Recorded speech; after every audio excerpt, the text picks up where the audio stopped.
बहुत शुक्रिया अल्लाह के पाक कलाम से इस कार्यक्रम को शुरू किया गया है और अब हम इस कार्यक्रम को आगाड़ी बढ़ाने के लिए एक हमारे जो मेहमान आए हुए हैं उनका इस्तकबाल करते हैं। पुरबहज कमेटी के जो सदर हैं हाजी मोहम्मद कदीर अंसारी साहब को स्टेज में आने के लिए हार्दिक अनुरोध करते हैं।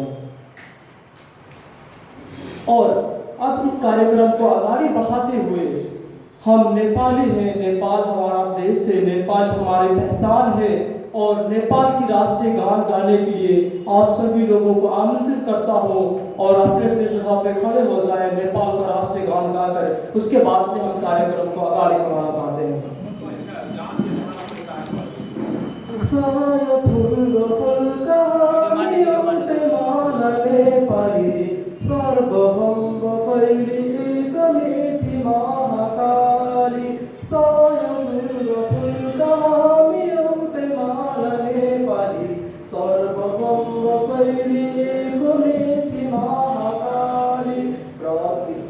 कोटि कोटि संपदा गुणा चला वीर गुणा अवतार स्वतंत्र आडला ज्ञान भूमि शांति भूमि तारे पाही माला अखंडाय प्यार हम मातृभूमि नेपाला बहुल जाति भाषा धर्म संस्कृति चली सला अग्रगामी राष्ट्र हाम्रो जय जय नेपाला। Thank you everyone. अब इस कार्यक्रम को देर न करते हुए और कार्यक्रम में आगाड़ी जोड़ते हुए नेपालगंज के पत्रकार जो हैं शाहिदा शाह वाहिदी जी को इस नेपाली मुस्लिम शिक्षा विकास कार्यक्रम के बारे में कुछ अपना दो शब्द रख देने के लिए और उम्मती मुस्लिमा के लिए इस्लाम क्या कहता है एजुकेशन के ऊपर, शरीयत क्या कहती है आप पढ़ाई के ऊपर, उसके बारे में कुछ रोशनी डालने के लिए मैं मंच पे शाहिदा शाह वाहिदी जी को बुलाना चाहता हूँ। धन्यवाद।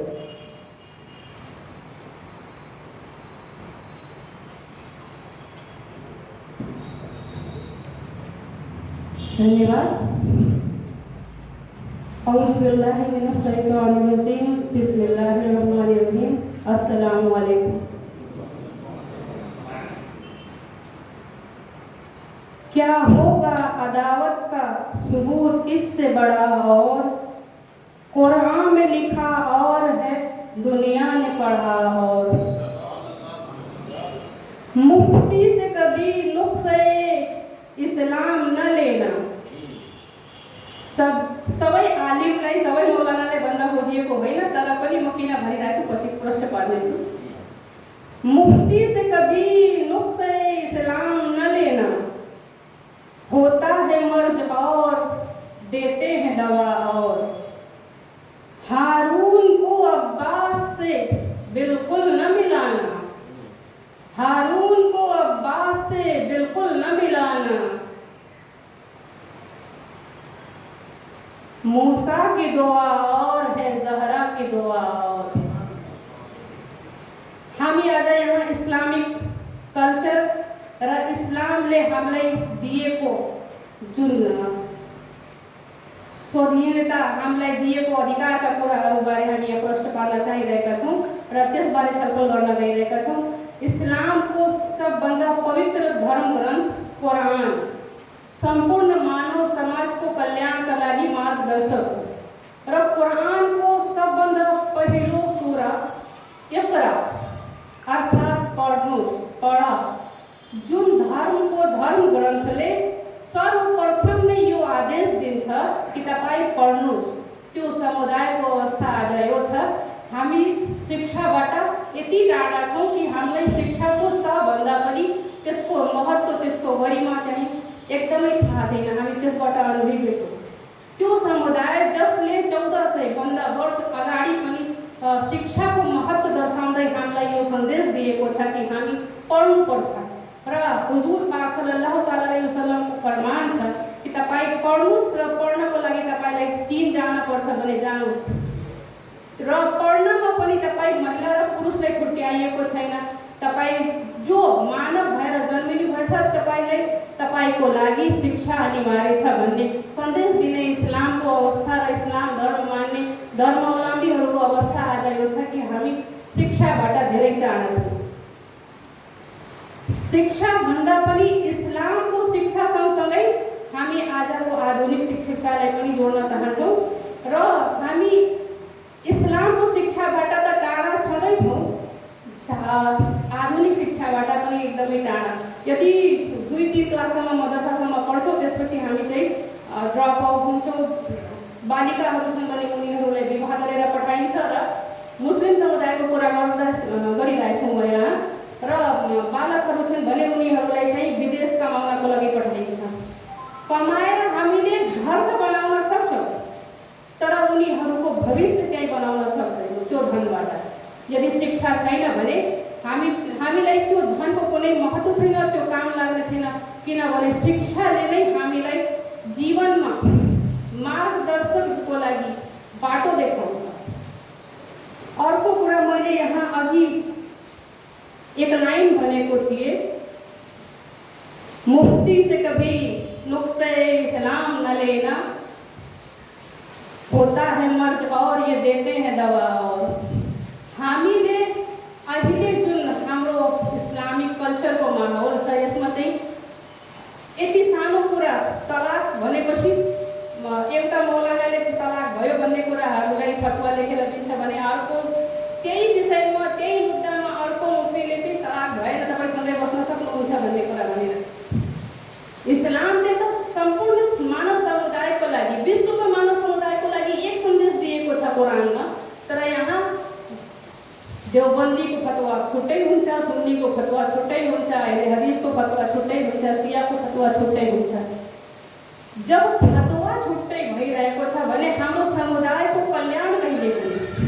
हामी फतवामा त एकरूपता ल्याउन सकिरहेको छैनौँ भने हाम्रो समुदायको विकासको लागि एकजुट भएर हामी कसरी अगाडि बढ्न सक्छौँ? यसकारण मेरो विनम्र अनुरोध छ, तपाईँहरू फतवा दिने कुरा होस् वा फतवाको बारेमा कुरा गर्ने समुदाय जुन छ, फतवा दिने वर्ग जुन मौलानाहरूको छ, फतवा स्वीकार गर्ने जुन समुदाय वर्ग छ, तिनीहरूले आपसमा कम्तीमा संवाद गर्नुहोस्। हाम्रो समस्या के छ, त्यसको समाधान कहाँबाट खोज्ने भनेर। यो दुई समुदाय बिचको ग्यापले पनि इस्लामको जुन अहिले परिभाषा दुनियाँले गरिरहेछ, टेररिस्ट, कट्टरवाद, इस्लामको परिभाषामा लव जिहाद भन्ने कुरा त राम्रो कुरा हो नि, सङ्घर्ष गर्नु, त्यो पनि आफूभित्र रहेको नकारात्मक कुराहरूलाई साम्य गर्नको लागि, आफूभित्रको दुष्टतालाई समाप्त गर्नको लागि सङ्घर्ष गर्नु जिहादले दुई भागमा विभाजन गरेको छ इस्लामले, जिहादे अकबर र जिहादे असगर।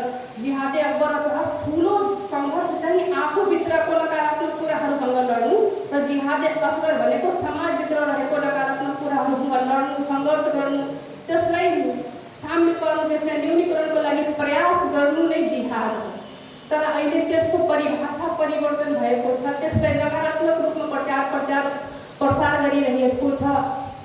त्यसमा हाम्रो समुदायका जुन अग्रज छन् जसले चाहिँ हामी इस्लाम सिकाइरहेका छौँ भन्नेको जुन वर्ग छ त्यो यो विषयमा किन मौन छ, यी कुराहरूलाई किन प्रचार गरिरहेको छैन, यसको विषयमा किन खुलस्त रूपमा वास्तविक रूपमा चाहिँ प्रचार प्रसार गरेको अवस्था छैन भन्ने कुराहरू मनन गर्ने अवस्था छ। इस्लाम त यस्तो धर्म हो जसले चाहिँ मानवता सिकाउँछ, प्रेम, सद्भाव। त्यो धर्मलाई अहिले चाहिँ संसारमा नकारात्मक रूपमा प्रचार प्रसार गरिँदैछ, तर हामी मौन भएर बसिरहेछौँ। अहिले हाम्रो मौन बस्ने अवस्था छैन। हामीले इस्लामलाई आफू पनि पढ्नुपर्छ, इस्लामको धर्म ग्रन्थलाई हामीले पढ्नुपर्छ, त्यसमा अल्लाहले दिनुभएको सन्देशहरूलाई हामीले पढेर त्यसलाई आफ्नो जीवनमा उतार्नुपर्छ।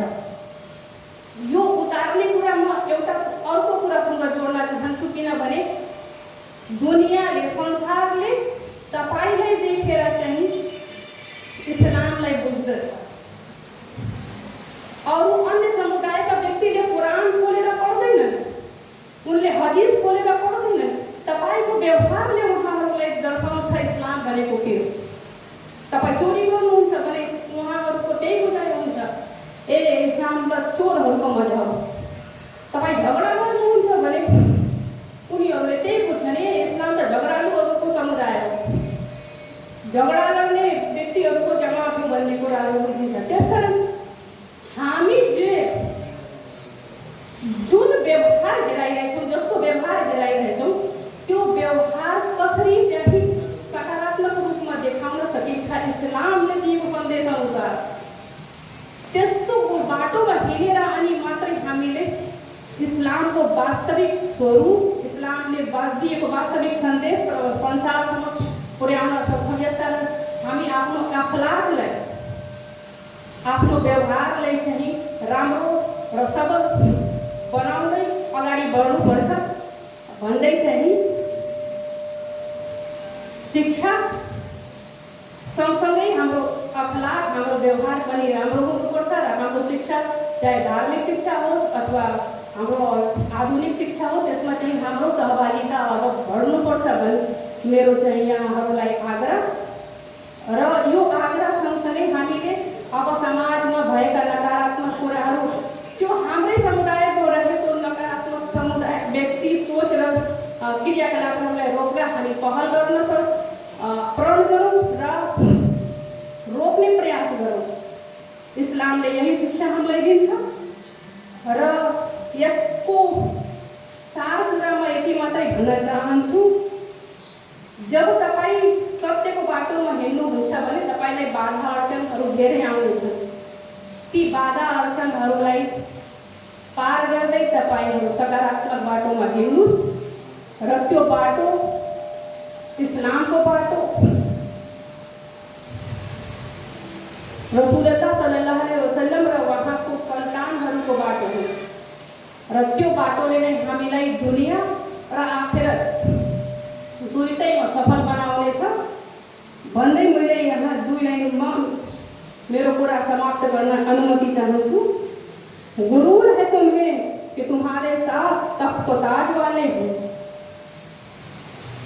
उसी तख्त को हिला के रख दे हम ऐसी अंदाज वाले हैं।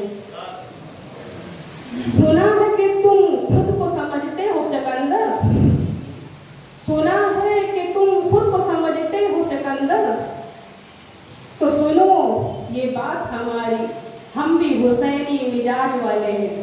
हामी नकारात्मक कुरा, अन्याय, अत्याचार, भ्रष्टाचार कुराहरू सहन भन्ने कुराहरूको प्रण गर्दै हामी आफ्नो बाटो सत्य मार्गमा हिँड्ने प्रयास गरौँ भन्ने सन्देशका साथ बिदा हुन चाहन्छु। धन्यवाद। बहुत बहुत शुक्रिया। अपना दोस्त इस्लाम और एजुकेशन के ऊपर उन्होंने रखा। उन्होंने एक आयत तिलावत की, अल्लाह के नबी सल्लल्लाहु तो सबसे पहले जो आयत नाज़िल हुई थी वो क्या थी? इक़रा बिस्मि रब्बिकल्लज़ी खलक़ खलक़ल इंसान मिन अलक़। ए नबी पढ़ो, अल्लाह के नाम से शुरू करो और पढ़ो, इसने तुम्हें पैदा किया खून के वजह से। आप अगर पढ़ेंगे अरबियन सिविलाइजेशन के बारे में, मेरे नबी के आने से पहले 1400 साल पहले वहाँ पे क्या हो रहा था? अगर एक बच्ची का जन्म होता तो वहाँ के लोग उसको दफना देते थे जिंदा। अगर आप पढ़ेंगे अफ्रीकन सिविलाइजेशन के बारे में तो वहाँ पे बीच हंटिंग हुआ था, औरतों का शिकार किया जाता। आप दूर मत जाए, अगर इंडिया की सिविलाइजेशन पढ़ेंगे वहाँ पर तो वहाँ पे क्या था? जाहिलियत थी, वक्त जाहिलियत थी, और वहाँ पे सती प्रथा के नाम पे औरतों को जला दिया जाता था। अगर आप पढ़ेंगे अफ्रीकन सिविलाइजेशन, यूरोपियन सिविलाइजेशन, तो वहाँ पे अगर एक मर्द किसी का कत्ल कर दे तो उसका सजा उसकी औरत को दिया जाता था। यहाँ तक कि वो अधिकार रखता था कि मर्द जिसे भी मारते वो औरत को दे दे। यहाँ तक कि लोगों का इतना अधिकार रखता था कि गलती खुद करे, सजाएं औरतों को दिला दे। यहाँ तक कि उनको बीच तक कहा जाता था, उनको डेक साइन ऑफ डेविल कहा जाता था, शैतान की एक साइन है, एक सिंबल है कहा जाता था। 1400 साल बाद जब हमारे नबी हुजूर मुस्तफा सल्लल्लाहु अलैहि वसल्लम इस दुनिया में तशरीफ लाए, उनके ऊपर एक आयत नाज़िल हुई, इक़रा बिस्मि रब्बिकल्लज़ी खलक़ खलक़ल इंसान मिन अलक़। ए नबी जाके बता दो, पढ़ो कह करके, ये जाहिलियत खत्म हो जाएगी। अगर आप पढ़ेंगे, आपके पास एजुकेशन है तो जाहिलियत ऑटोमेटिक खत्म हो जाएगी।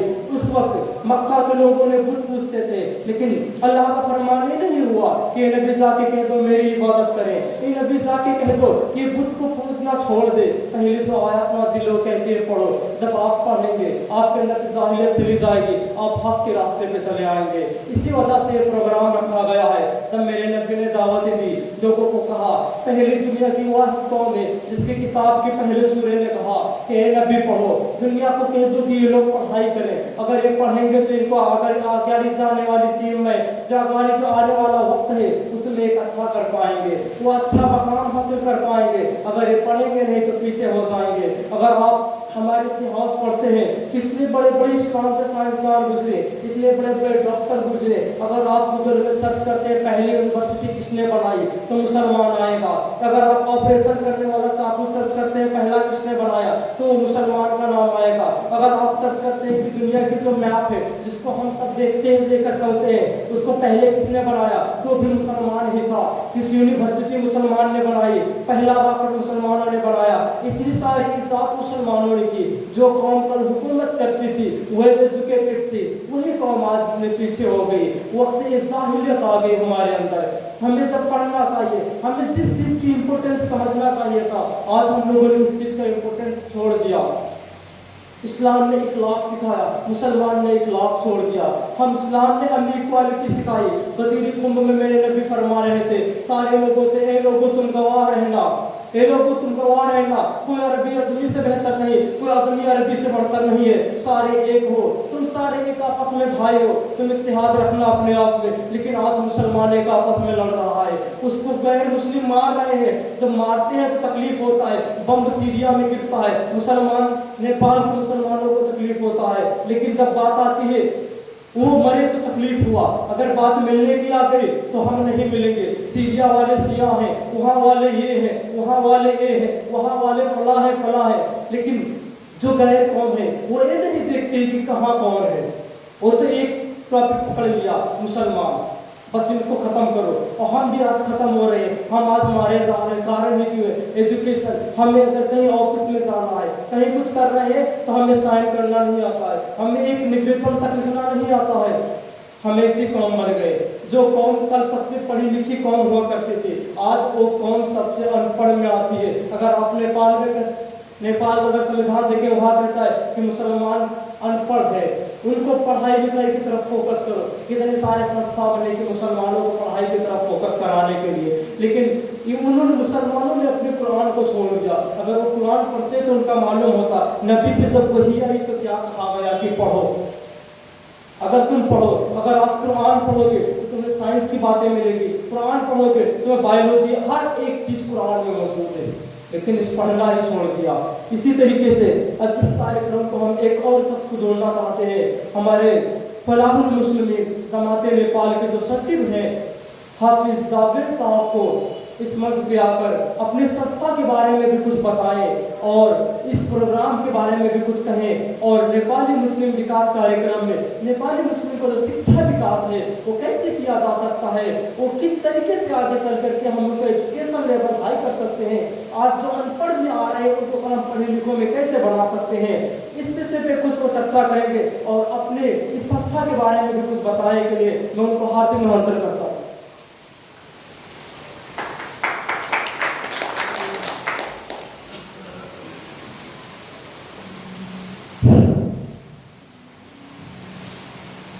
स्टेज पे तशरीफ फरमा उलमाए कराम और हमें वक्त दें पत्रकार और the Islamic centre of federation Nepal का अध्यक्ष डॉक्टर ज़ैनुल आबिदीन साहब, और यहाँ पर आप लोगों ने समय दिया, हम सभी को अस्सलाम वालेकुम वरहमतुल्लाहि वबरकातुहू। आज की जो ये मीटिंग रखी गई, आज का जो कार्यक्रम किया गया, ये कार्यक्रम का नाम है नेपाली मुस्लिम शिक्षा विकास कार्यक्रम।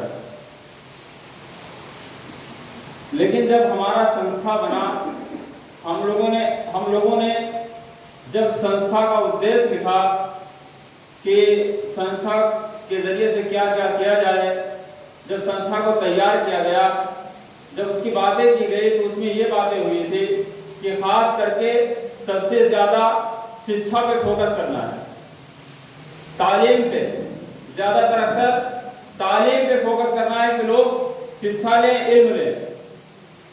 और दूसरी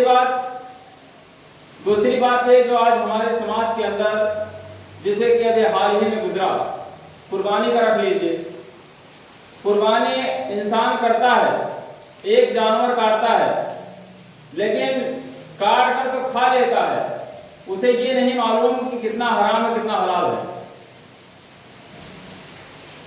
गरीबों का हक निकालते हैं नहीं, सारे हिस्से को एक जगह जमा करते हैं, उसके बाद में गांव में या और दूसरी जगह उसमें से 2-2 पीस 4-4 पीस सबके यहाँ बढ़वाते हैं। लेकिन खास करके अगर देखा जाए तो जो कुर्बानी का जानवर किया गया उसके सिर्फ 3 हिस्से होने चाहिए।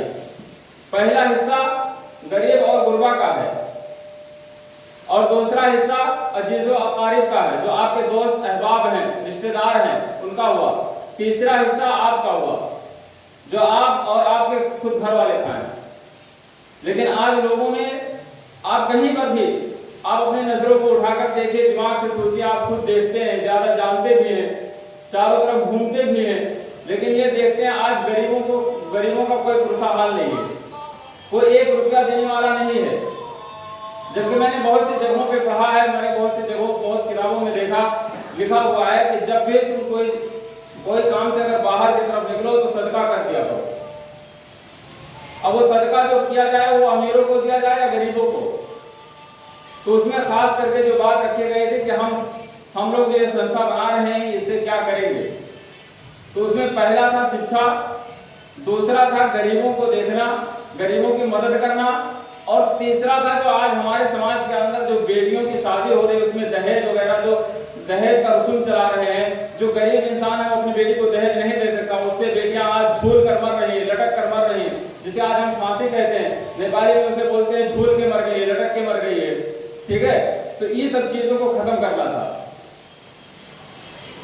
आज यहाँ पर आप लोगों ने मुझे समय दिया, हम आप लोग का दिल से शुक्रिया अदा करते हैं, और साथ में the Islamic centre of federation Nepal के जो अध्यक्ष हैं डॉक्टर ज़ैनुल आबिदीन साहब का भी हम शुक्रिया अदा करते हैं। उन्होंने लगानी लगाया इसमें, उन्होंने पूरा ये जो आज कार्यक्रम किया इसमें अपना लगानी लगाया, और अल्लाह के फजल करम से ये आज का कार्यक्रम उन्हीं की तरफ से रखा गया है।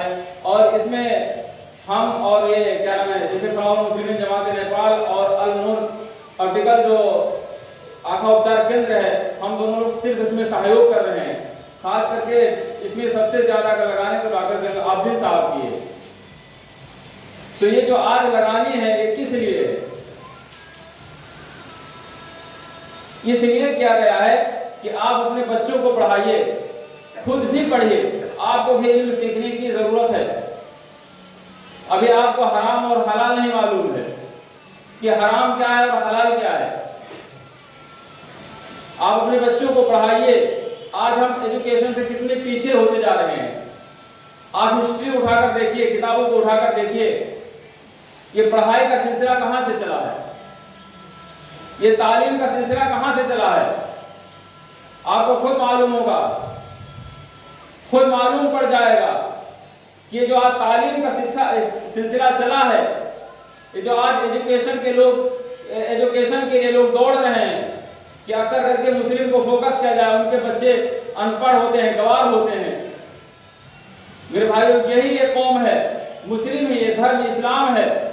बड़े बड़े मुफस्सिर इसमें गुजरे हैं, बड़े बड़े मुहक्किक गुजरे हैं इसमें, बड़े बड़े औलिया गुजरे हैं इसमें, अंबिया इकराम गुजरे हैं इसमें, और सबों ने एक ही तालीम दी है, अल्लाह को मानो, उसके सिवा किसी को शरीक ना करो, और आप शिक्षा यानी तालीम हासिल करो, इल्म हासिल करो। मेरे प्यारे आका सरकार मदीना सल्लल्लाहु ताला अलैहि वसल्लम ने खुद इरशाद फरमाया, हर मर्द औरत पर इल्म दीन हासिल करना फर्ज है। आप लोग इल्म दीन हासिल कीजिए और साथ ही साथ में आप लोग दुनियावी तालीम भी हासिल कीजिए। इसलिए कि अगर दुनियावी तालीम नहीं है तो हमारा गुजारा नहीं है। जैसे अभी हम नेपालगंज पे आए, नरैनापुर से चल के नेपालगंज तक आए, अब यहाँ मुझे नेपाली नहीं मालूम है, कोई काम ही नहीं होगा। अगर आप इस अड्डा के अंदर जाते हैं तो बोलते हैं इनको क्या मालूम है, ये अनपढ़ होते, गवार होते, वैसे भगा देते हैं, जाओ जाओ बाहर बैठो। अबे वो बैठे रहेंगे फिर भी कहेंगे बाहर बैठो, अभी बाद में साहब खाली होंगे तो आना। सिर्फ शिक्षा की कमी इसकी वजह से। अगर हमारे पास शिक्षा होता तो हम भी उनसे लड़ सकते थे, हम भी उनसे झगड़ सकते थे, अपना हक अधिकार मांग सकते थे, लेकिन शिक्षा नहीं है। अगर कहीं पर एक कार्यक्रम में बुलाया जाए कि चलिए वहां पर दीन इस्लाम की बातें सिखाई जाएंगी, तो लोग आने के लिए तैयार नहीं होते हैं। लेकिन अगर कहीं किसी जगह के ऊपर अगर नाच करा दिया जाए या गाना करवा दिया जाए, डांस करवा दिया जाए, तो वहां पर लाखों की तादाद दिखाई देती है। ये सिर्फ और सिर्फ शिक्षा की कमी है, इल्म की कमी है। तो मैं ये कहना चाहता हूं कि इल्म जरूरी करके अपने आप को भी सीखिए और अपने बच्चों को भी सिखाइए। अगर आपके पास इल्म नहीं है तो कुछ नहीं है दुनिया के अंदर, समझिए। इल्म सीखना एकदम लाजिम है, जरूरी है। आप नमाज पढ़ने जाते हैं, नमाज में नियत कैसे बांधना है, हाथ कैसे बांधना है, रुकू कैसे जाना है, उसमें पढ़ना क्या है, रुकू में पढ़ना क्या है, तशहुद में पढ़ना क्या है, मालूम ही नहीं है। तो आप खास करके इल्म दीन हासिल कीजिए और दुनियावी इल्म भी हासिल कीजिए साथ साथ में। मैं इतना ही कहकर अपनी पुस्तकों को समाप्त करना चाहता हूँ। अल्लाह तआला की बारगाह में दुआ है, पाक परवरदिगार आलम हमारे बोलने में कोई लफ्ज़ खता गलतियां माफ फरमा। अस्सलाम वालेकुम रहमतुल्लाहि व बरकातहू। बहुत शुक्रिया हाफिज जावेद साहब का, मैंने अपने संस्था का उद्देश्य बताया, जो समाज के प्रति जो उनका मोहब्बत है, जो इस्लाम के प्रति उनकी जो वफादारी है, जो काम इस सोसाइटी के लिए करना चाहते हैं, उनके लिए उनको बहुत सारी शुभकामनाएं हैं। और अब हम फिर से एक अपने मेहमान को बुलाना चाहते हैं, जो मौलाना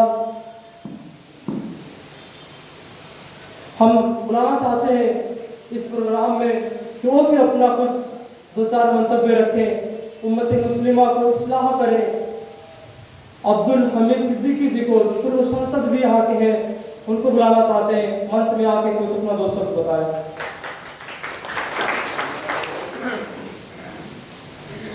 शुक्रिया।